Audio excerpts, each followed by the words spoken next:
네, 광명의 김남희 의원입니다. 저는 오늘 감사원장 청문회는 개인이나 가족의 신상 털기를 위한 것이 아니라 감사원의 존재의 의미를 다시 묻고 감사원이 국민들을 대변하여 국가기관 운영에 책임을 묻는 독립적인 기관으로 거듭나기 위한 자리라고 생각합니다. 후보자님 동의하시죠? 네, 공감합니다. 네. 민변에 대해서 우리 곽규택 의원님께서 많이 말씀을 해주셨는데요. 제가 알고 있기로는 민변 회원수가 1000명이 넘습니다. 한때는 이제 전체 법조인 변호사들 중에 5% 정도가 민변 소속이었던 적이 있고요. 변호사는 어쨌든 사회 정의를 위해서 일하는 그런 직역이다 보니 당연히 사회 정의 문제에 관심이 있는 많은 변호사들이 민변에 가입을 하죠. 네, 그렇습니다. 네, 그래서 1000명이 넘는 회원들이 있는데 제가 알기로는 오세훈 서울시장도 민변 회원이었던 것으로 알고 있고요. 굉장히 많은 분들이 거기 계시는데 그분들이 어떤 활동을 하는지에 대해서 뭐 이렇게 하나의 집단이 거대한 세력을 형성한다라고 얘기하실 건 좀 아닌 것 같습니다. 네, 감사원 문제로 돌아가겠습니다. 감사원은 헌법과 감사원법에 따른 독립적 기관입니다. 감사원법 제2조는 감사원은 대통령에 소속하되 직무에 관해서는 독립의 지위를 가진다고 규정하고 있습니다. 헌법과 법률에서 감사원에 독립적 지위를 부여한 것은 감사원은 중립적인 위치에서 행정부를 감시하고 견제하는 역할을 해야 하기 때문입니다. 동의하시죠? 네, 전적으로 동의합니다. 그러나 감사원은 그동안 헌법적 지위와 역할을 망각하고 정권의 코드에 맞춰서 감사를 진행하고 지난 정권을 공격하는 도구로 활용되어 왔습니다. 정치감사, 특정감사, 강압감사, 봐주기 감사 등 편파적이고 정치적인 운영이 반복되어 왔습니다. 감사원이 권력의 감시자가 아니라 정권의 사냥개 역할을 한 것입니다. 이러한 왜곡된 감사는 공직사회가 창의적, 도전적으로 적극 행정하는 것을 막고 지금과 같은 급격한 변화와 도전의 시기에 복지부동 행정을 초대하는 등 부작용이 큽니다. 저는 오늘 이 자리에서 감사원장 후보자님이 감사원의 지난 과오를 반성하고 국민을 위한 헌법기관으로 거듭나기 위한 각오를 보여주셔야 한다고 생각합니다. 후보자님 동의하십니까? 네, 동의합니다. 네, 앞서 후보자님께서 모두 발언에서 감사원의 직무상 독립성과 정치적 중립성을 지키고 적극 행정을 뒷받침하겠다고 말씀하셨는데 꼭 필요한 각오라고 생각합니다. 화면 띄워주시기 바랍니다.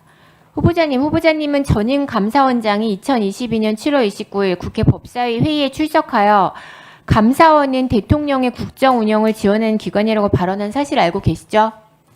네, 언론 보도를 통해서 알고 있습니다. 네, 감사원의 역할에 대한 전임 감사원장의 발언 적절하다고 보십니까? 후보자의 지위에서 전임 감사원장의 발언에 대해서 제가 말씀드리는 것은 좀 적절치 않고 다만 감사원은 독립한 지위에서 감사를 함으로써 국가 발전에 기여하는 기관이다라고 저는 생각을 하고 있습니다. 네, 감사원은 대통령에 소속하지만 대통령을 지원하는 것이 아니라 중립적인 위치에서 행정부를 감시, 견제하는 역할을 충실히 수행해야 하죠. 네, 전적으로 공감합니다.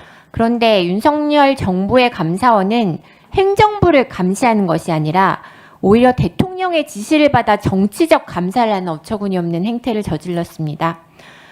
네, 다음 화면 보시겠습니다. 2022년 10월 5일 유봉호 당시 감사원 사무총장이 이관섭 대통령실 수석비서관에게 오늘 또 제대로 해명 자료가 나갈 겁니다. 무식한 소리 하지 말라는 취지입니다. 라는 메시지를 보내다가 언론에 보도된 사건 알고 계시죠?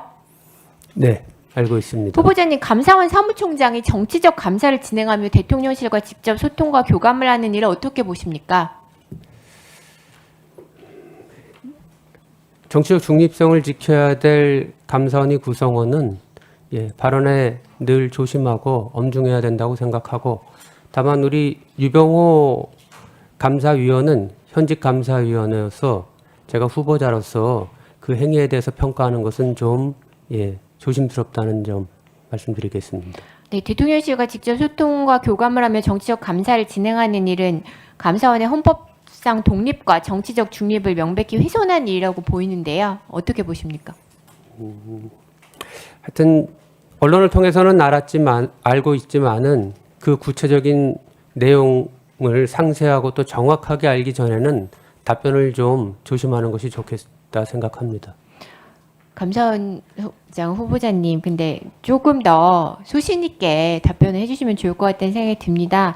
감사원이 이렇게 정권의 코드에 맞춰서 정치적 감사를 남발해왔고 감사원에 대한 신뢰가 이렇게 떨어져 있는 상태에서 좀 쇄신하는 역할을 하셔야 되잖아요. 저로서는 뭐 원칙은 확고합니다. 네네. 직무상의 독립성이나 정치적 중립성은 반드시 지켜야 되고 외관적으로도 지켜야 된다라고 하는 원칙은 확고하고 이 원칙에 벗어난다고 하면 단호하게 대처해야 된다라는 입장입니다. 네, 후보자님 지난 12월 3일 감사원에서 운영쇄신 TF 점검 결과와 향후 제도 개선 방안을 발표했습니다. 그리고 이 발표에서 감사원은 논란이 제기되어 왔던 소위 7대 감사를 점검했고 점검 결과 유병호 전 사무총장 주도로 비정상적인 감사 착수, 측근들로 구성된 특조국을 활용한 점, 특정 언론사의 수사 요청 내용 유출, 평균 2.2배의 과도한 감사 운영 기관, 감사위원회 패싱 등 온갖 위법 부당행위가 있음이 밝혀졌습니다. 알고 계시죠? 네, 알고 있습니다. 네, 구체적인 내용을 보면 더 가관입니다.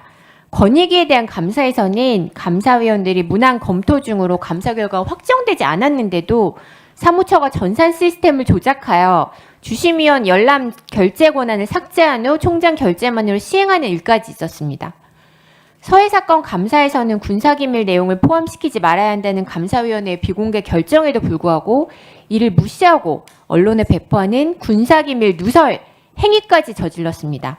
후보자님, 감사원의 이 어처구니 없는 행태의 중심에 유병호 전 사무총장, 현 감사위원이 있는 것으로 보이는데요. 이런 사람이 계속 업무를 수행한다면 국민들이 감사원을 신뢰하시겠습니까?